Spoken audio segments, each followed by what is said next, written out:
En die Here kom na hom toe. En die Here vra Samuel, "Ag Salomo, wat wil jy hê? Moet ek vir jou doen?" Amen. Hy kan silwer gevra het, hy kan goud gevra het, hy kan rykdom gevra het, hy kan besittings gevra het, maar dit was nie belangrik nie. Die belangrikste ding was die werk van die Here.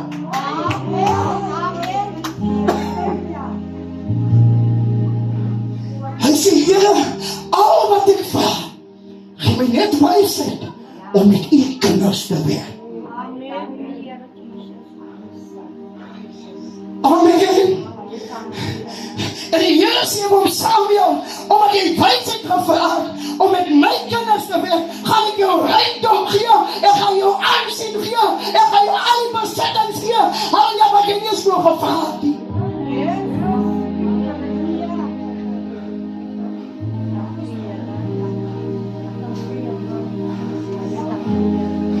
Amen. Nou kan jy miskien sê, maar ek is nie so ryk soos koning Salomo nie. Ek het net duisende beeste om te offer.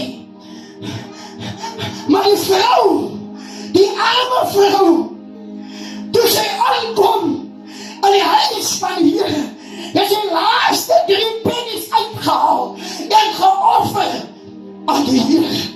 En die mooiste is, sy het alles uitgehaal, maar sy het niks terug. Sy het niks terug bewaar. Yes, halleluja. Baie keer bring ons laaste na die Here, dan vra ons, "Here, seën my met dit, seën my met hy."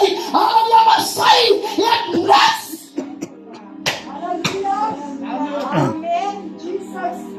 Terug gevraag. Amen. Kinders van die Here, maak nie saak wat jy die offer in die jaar nie, of het gejaag tiendes is, of het offeren is, of het al die vierse moeders, of al op dienste is, of so, maak nie saak wat jy offer in die jaar nie. Sê, Here, ek doen dit nie om u straf te kry nie, maar ek doen dit omdat u God is, omdat u groot is, omdat u almagtig is, omdat ek u lief het.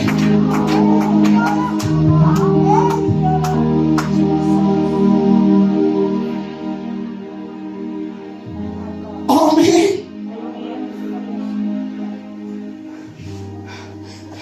So jy het dit geheim.